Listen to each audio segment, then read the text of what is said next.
Good afternoon, everybody, and welcome back to Jump Frischfried's Fantasy Follies. It's been a long time. I'm your host, Jump Frischfried. I'm very excited to be back in the studio for the 2022-2023 season. Don't get excited. There's not going to be a ton of these. It's probably only going to be this one. But I'm amazed we got this one together. This was a mad rush. Took some work.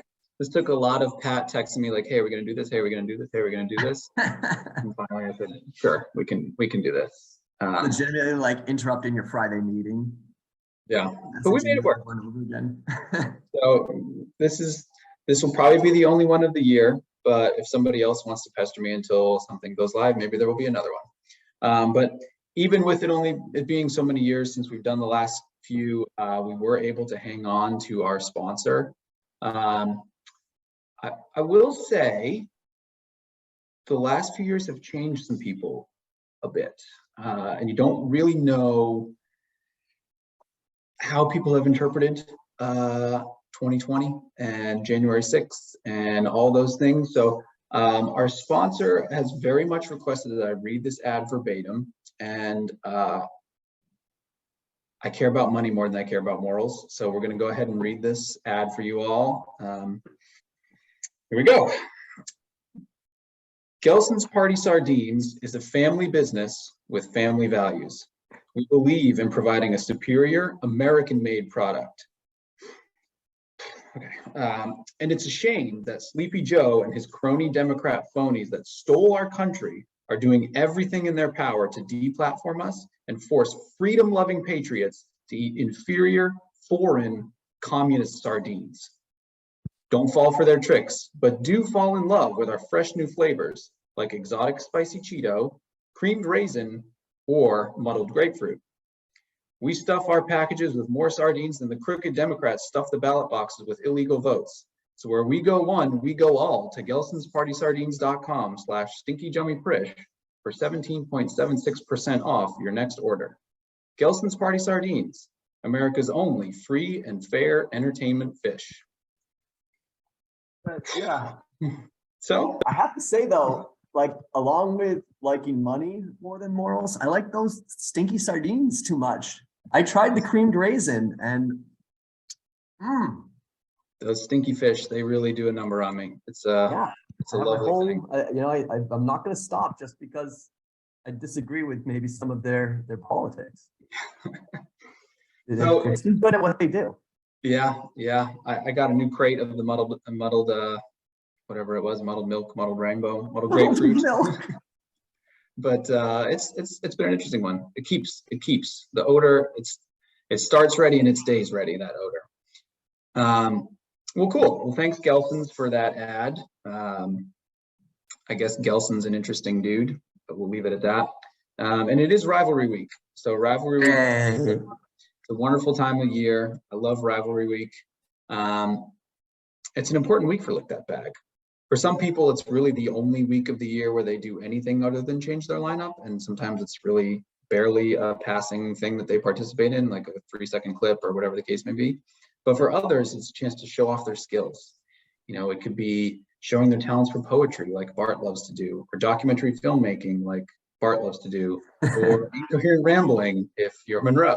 So, or Gonzo. I think both of them really have cornered the market on that.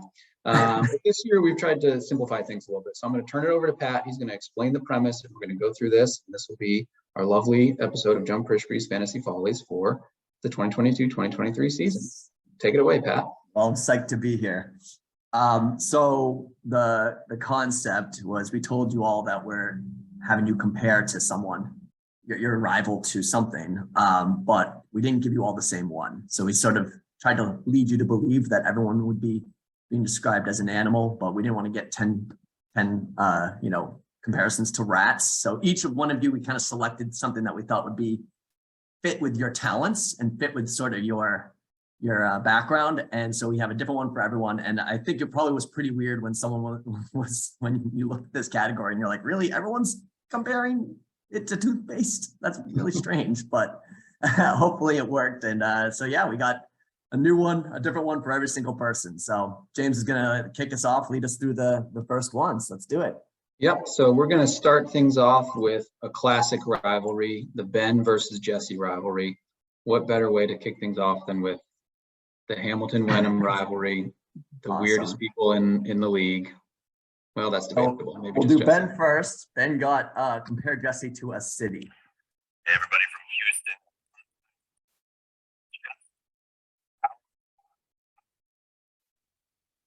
Audio is being very bad here, so let's pause this. What was it? The audio is not working well there. Okay. Let me just see if I can play it instead. I'm gonna pause recording. Hey, we're back. Just as always, technical difficulties. You can't really expect us to figure this out on the fly. Fuck you if you expected perfection. So we're gonna try this again. All right.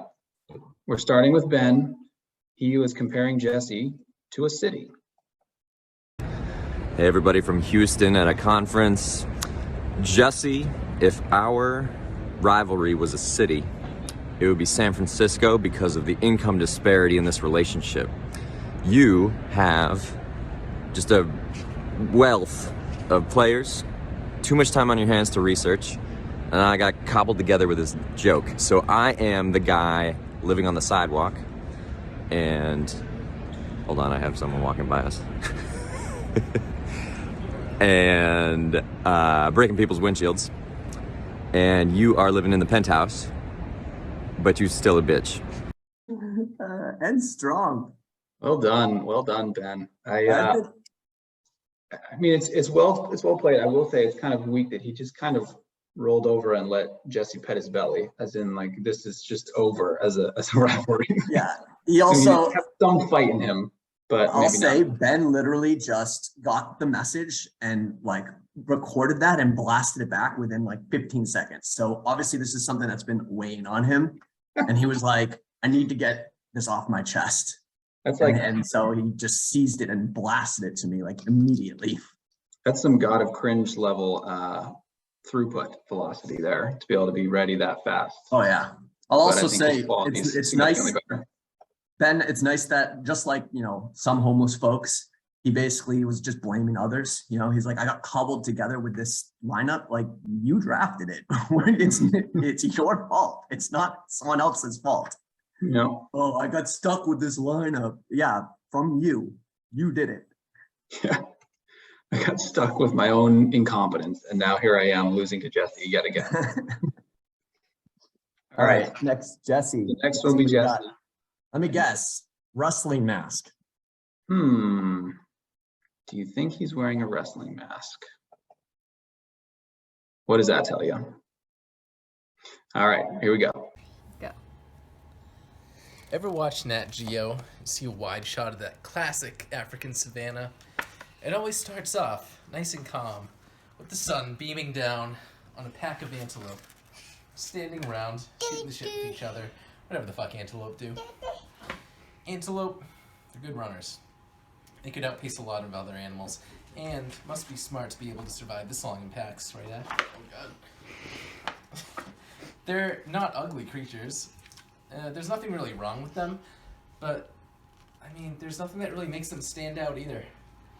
Antelope are just kind of mediocre when compared to their contemporaries. Each fantasy football season starts off with a pack of managers who conglomerate in a big clusterfuck. Things are pretty serene as the first few weeks play out until a few people start sticking out from the pack, whether for better or for worse. Ben has done pretty well for himself since taking over for Wally here. He's usually in the mix for a good portion of the season. He's even made some great pickups and trades, and there's no real lack of effort. He's not a bad fantasy manager, it's just that he's kind of mid. Ben's the antelope of Lick That Bag. The man is essentially run across the country. He loves shooting the shit with other animals, and he has the instinct to survive year to year without becoming extinct, or in this case, becoming the king of the porcelain throne. Again, Ben deserves no hate or shame. But there's one glaring problem. On those nature shows, there's always a lion waiting in the brush who bides his time, hunting for his prey. They rush the antelope when the time is just right, and they feast on their remains every damn time. See, Ben? Unfortunately for you, I'm your rival, and I'm that lion. Year after year, I wait for my moment, separate myself from the pack. The rest of those lick that baggers, and I take down my targets one by one. And my favorite target is you, Ben. So here we are again, the lion and the antelope. Another season, the same outcome. The lion eats the antelope. Because even though antelope are unremarkable, they do make for a divine dinner. And this lion is hungry. Yeah. Hashtag generate nude tasem. Okay. Phenomenal stuff. I wanted a antelope bite. To bring Yeah, it home. I was waiting for it too. I thought at the end that we're going to see the throat grab.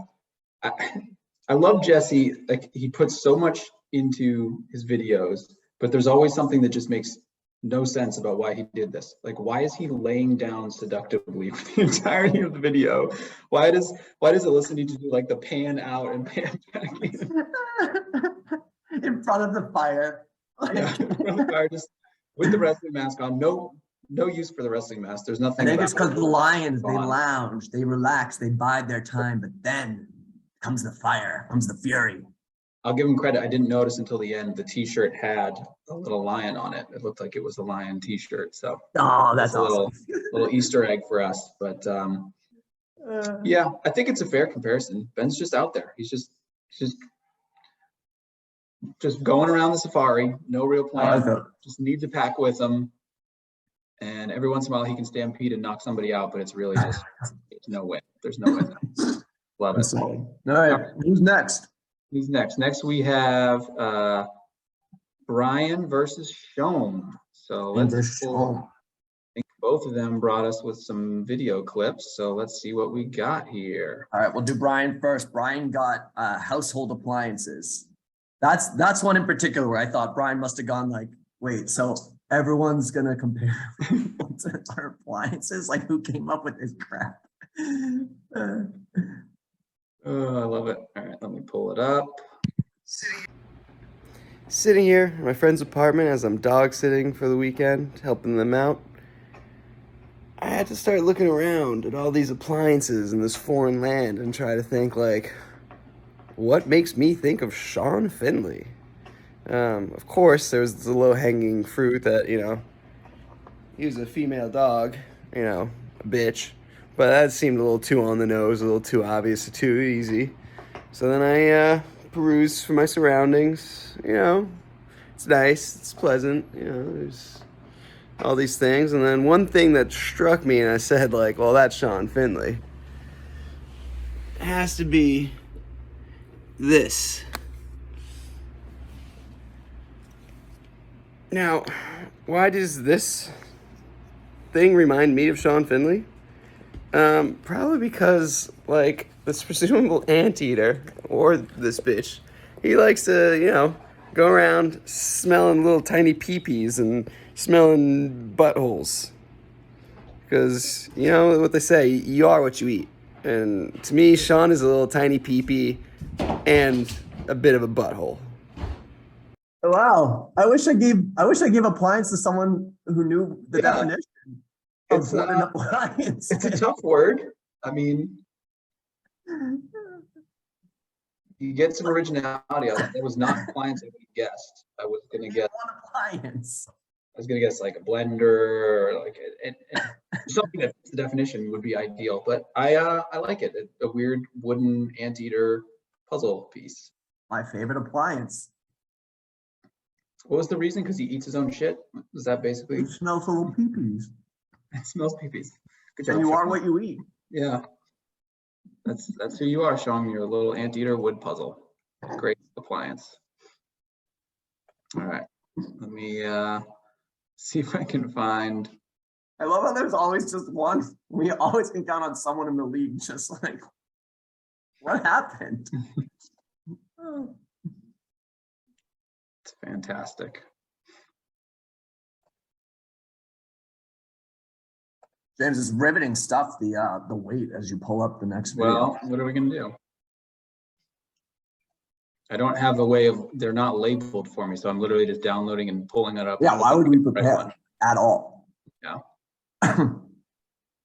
Well, to be fair to us, we did prepare, and then it just didn't. So Here we Roll go. behind the curtain. Good morning, LTB. In the spirit of Rivalry Week, I tried my best to get into the mind of Santoro. To do that, I went out last night with the intention of finding a guy who oozes Brian energy. I found him. He lives in a van, and he prides himself on the dust in his jacket, because it's Burning Man dust. I followed this man around for 5 hours, hoping to see what kind of liquor he drinks so I could tell you what kind of liquor Brian is. Turns out this man doesn't drink liquor. Instead, he prefers cocaine and lukewarm drinks from his pockets. So the moral of the story, Brian's a lukewarm Michelob Ultra from a Burning Man hippie's pocket.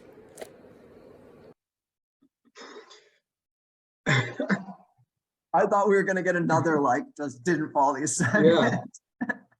But that's good. I didn't know where it was going. I did not know where that was going, but I like it. Show him. I mean, lukewarm Michelob Ultra it feels right about Brian. It's just there. It's like if you ran out of drinks and you need something, there's the Michelob Ultra. You can grab it, but it's not Like Brian, one time. It's the champion once, I think that what their slogan's like the champion to beer or something? I don't know. But no, Michelob Ultra is the superior light beer. So one time he was the superior light. he was the superior light that one time. And Then he that's and then he about the got only time I lukewarm. think of Michelob Ultra ever again. Yep, superior light. All right. Well, there you go. There's Brian and Chum. Now we're going to move on to Pat and Bryce. All right. So Pat, do you have a video prepared for us? You're going to just do it? I'm just gonna go. I'm gonna go do it live. I had a plan of playing the music, but obviously we lost the audio. So my comparison was compare Bryce to a sport, any sport. And so I was thinking of different sports and whatnot, and I thought, what is the oldest, dustiest sport that I can think of? So obviously Bryce is the Olympics, because just like the Olympics, Bryce is old as fuck. Also, just like the Olympics, we get to see Bryce about every 4 years. You get an alert on your phone and it's like, oh, the Olympics, how cool. I'll get to see the Olympics finally. And the other thing is it's always in a new place because no one wants to go to fucking Whitman. So we're always in a new spot.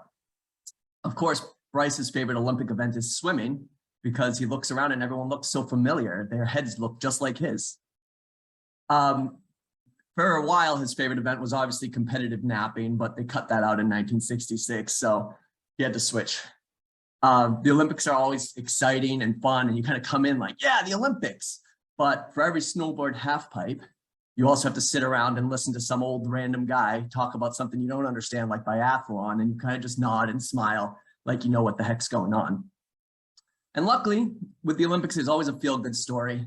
And our feel-good story is that there's some savant in this league who barely pays attention or watches any football and pretty much auto drafts his team and is somehow the second best player of all time in our league. It brings a real tear to your eye knowing that that kind of achievement is possible from something. So basically in the history of the Olympics, Bryce is like China and I'm essentially Equatorial Guinea. I'm just excited to be here flopping around in the pool. I mean, I think if I had to put you as a country, it would be one that thinks it's a little bit better than Equatorial Guinea. But okay, I like the idea. less of like kind of a flopper. So I'm like maybe like Great Britain. Like, oh, yeah. Okay, they're here. You're like highly trained. You've really taken it seriously, and then shoot, 6th place. I get like 3 bronzes, and I'm like, cheers, mate. Yeah, exactly. All right. Well, Bryce did not provide any video. He gave me a text of the comparison. We asked Bryce to compare Pat to a room in a house or a building. What would be the room that would best describe Pat? And Bryce says this: Pat is the foyer. Much like his team, Pat is inviting, always offering a warm welcome. But when you get down to a foyer and his team, you don't really end up needing it or spending a lot of time there enjoying it. Traditionally, it ends up smelling of wet dog or dirty feet. So there's Pat. You think you need it, but he's mostly just dirty feet. Good. All right. Yeah, foyer. That'll do. That'll do. Yeah, it's like also somewhat of a pretentious name for a room, even though like there's no real reason to be pretentious. It's like, oh, come into the foyer. That's true. I'll do your job for you next time, Bryce. All right, what's next? I'm pulling up these videos. All right, I've got Wavy, because Bart and Wavy are next. I'm gonna make sure that the ones that I have. Got Wavy up. All right, let's see it. Damn it, I just lost it.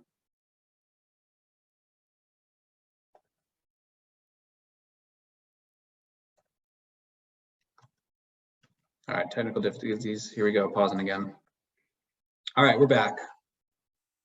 It's gonna happen at least one more time, but we're through it. We're gonna kick off with a poem by our good friend Bart.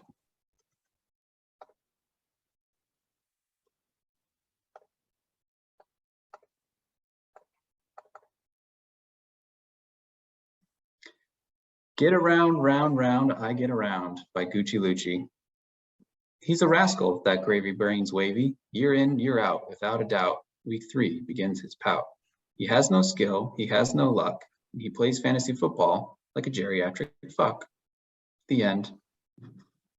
Look at that Wavy. Look at that crazy Wavy driving that.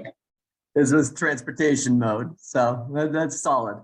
Yeah, it's good. It's good. I feel like that is the new like lick that bag poster. Like that should be the profile picture for the league if they have it. Yeah. It's a phenomenal look. Yeah, Well done. is it very strong Photoshop skills? Yeah, not bad. And you know what? I'm excited because usually what we get from Wavy is like 3 seconds of just like, bro, you're not even that good. But it looks like he's done something here. I haven't watched it, but the thumbnail has me excited. So all right, let's fingers crossed we get something. I haven't watched any of these either, so. What would Bart be if he were a profession? To answer these quandaries of mortal men is of none of my concern, for I am the wave. If Bart is of any relation to me, he would be but a lonely surfer, a speck of bone and flesh caught between the great jaws of the wave. Bart is no more match for me than a mouse a match for the mountain, or a hawk a match for the sky. But you may find brief glimpses of joy and jubilation as you catch a quick ride along my back. But this is nothing more than the foolish illusion of a man, for I can lift you up, but I will inevitably crash down upon you, shattering bone into dust and returning you to the sand from which you came. Good luck. Wow. That was fantastic. Wavy. I mean, committing to the accent the whole time. That was fantastic. Very Maybe here. landing a rare win. I have to give that to Wavy. That was fantastic. Bart on that one. He absolutely smoked him. Bart, great poem, but sorry, man, you've been lifted up by the crushing waves of Wavy. That's awesome. All right. So next up, it's going to be me. I'm still riding that wave. I love that. Yeah, that was quite good. That was quite good. All right, so we're gonna get we'll queue up Verk's video here, and then I've got a little story for us for Verk.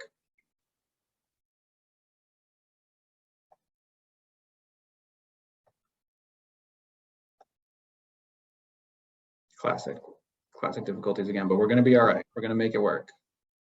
Yeah, it's riveting. It's great. Okay. All right. Seem very focused, so I don't want to like talk during it because you're like so focused on whatever the heck it is that you're I'm very focused. I'm like a laser. I'm getting this done. All right, here we go. Hey guys. So, for a body part comparison, I have James in the Sushi Boys. So I think we all know that the kind of logical comparison for a tall and lanky man who consistently spews out the top and used to write a blog about his sexual exploits would be a penis. But that's not James. That's too easy. So what James really is, and what the Sushi Boys really are, is a hair. More specifically, a hair with touch of gray.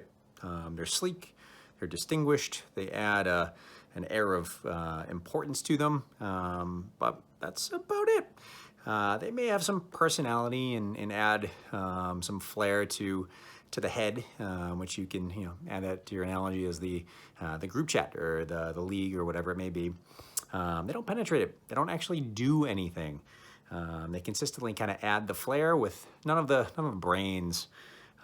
So while I might be the Rex of his team, also kind of riding the Pine Pony with a sparkling clean dome, and never seen the championship, it doesn't matter because we know that James' team, despite having quite a few bit of people with some beautiful hair and dreads, is essentially just the replacements, destined for the bottom half of the league.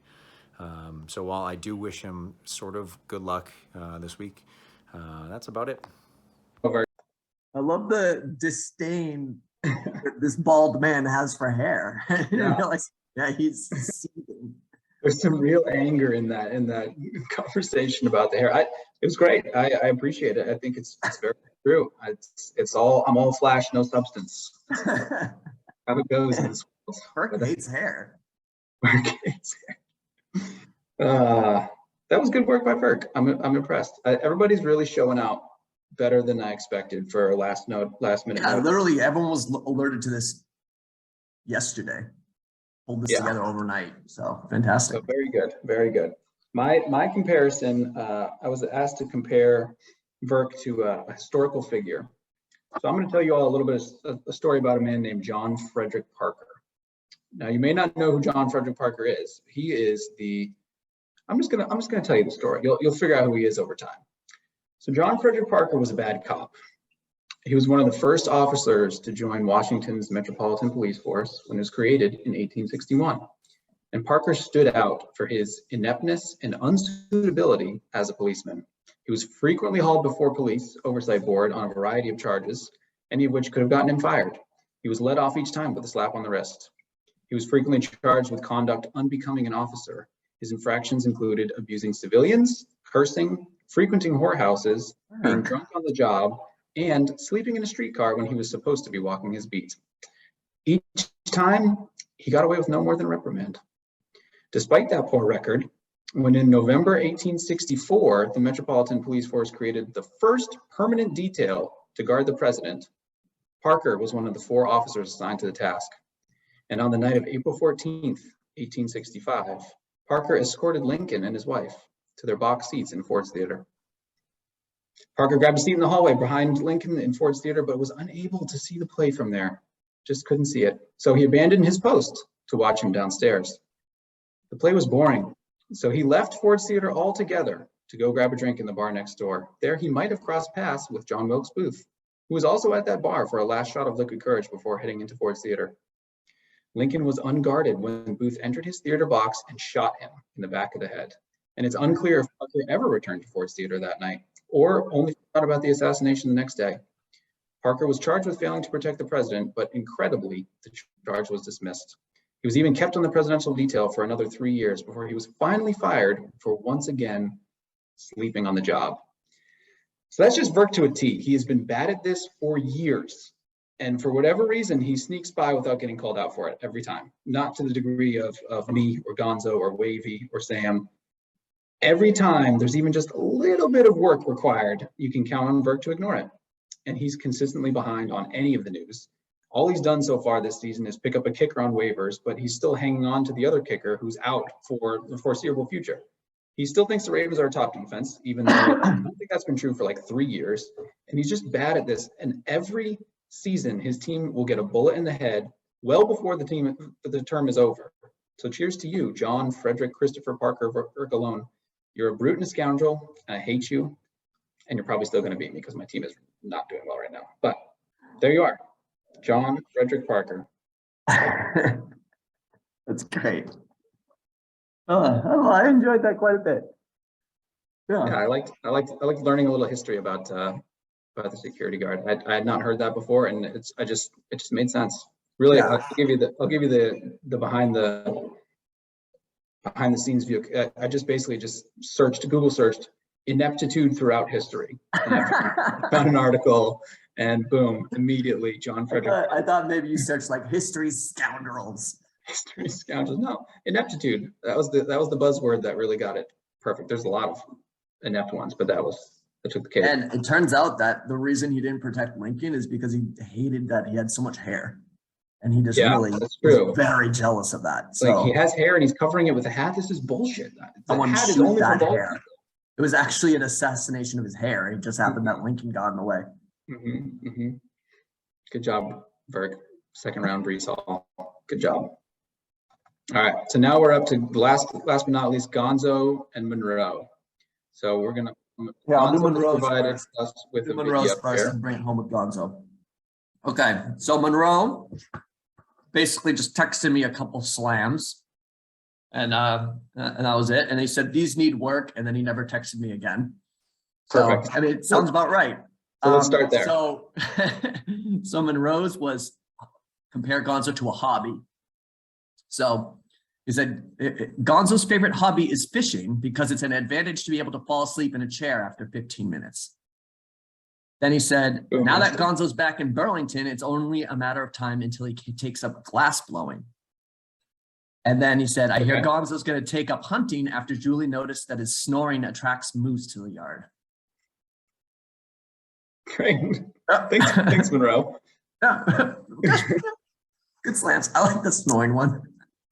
The story one was good. The glass blowing, I don't know where the punchline was in the glass blowing one. I think it's more of a Burlington slam than a Gonzo slam. He's just like, yeah, Burlington hippies, right? Comfy and warm, they're on the same team. Well, you know, he said they needed work, and then just like Monroe's fantasy team, he didn't decide to do any of that work. So here we go. It was good enough. Sounds about right. All right. Bringing up the caboose, we got old Gonzo. I have not seen this yet. I'm very excited to see what he brought to the table.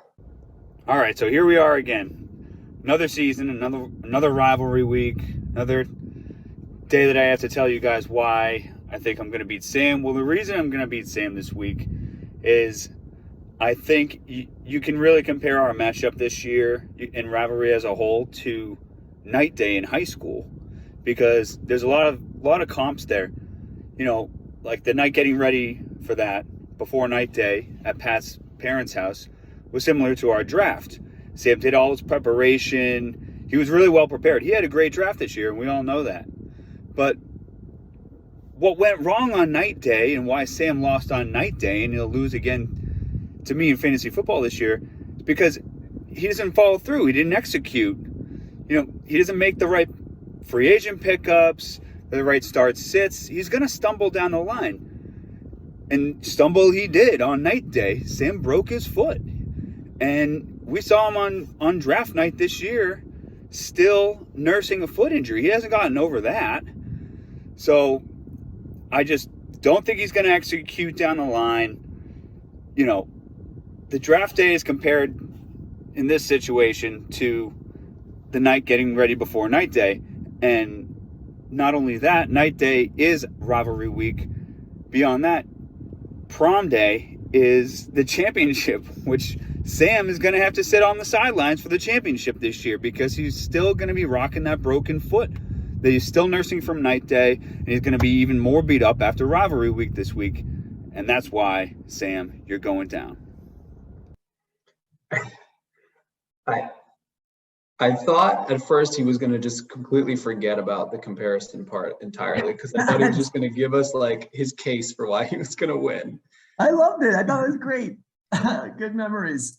Freaking Monroe, everyone else like super, this sums up Monroe. Everyone's super lighthearted, brings like a little kind of like, you know, a little cardboard sword and kind of just shows up. And Monroe brings like an actual weapon, like a broom handle with some wicked hard thing taped up on the end, and it's just like smashing people with it the whole day, like causing actual, like someone should have taken that away from him. I hope they did.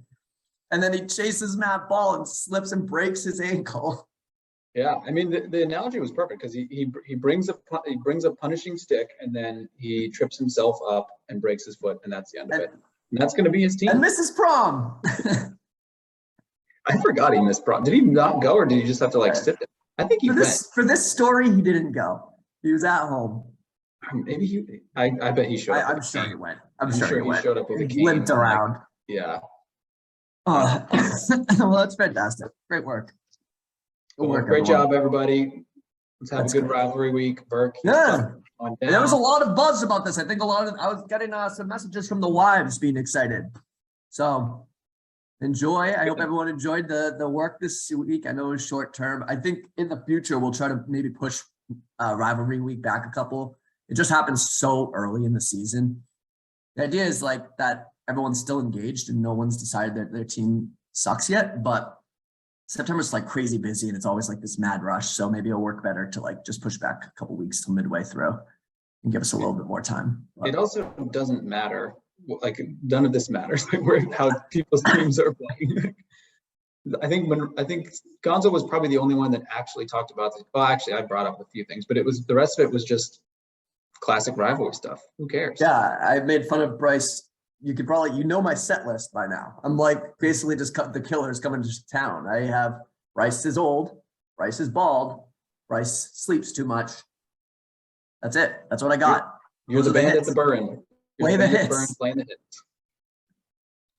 All right. Well, thanks everybody for tuning in to Jumpers Creed's Fantasy Follies. It was a great time. I hope you enjoy it and have a great Thanks, rivalry week. Gelsons. Thanks, Gelsons, as always. Gelson's Party Sardines. The party of Keep America Great. See everybody.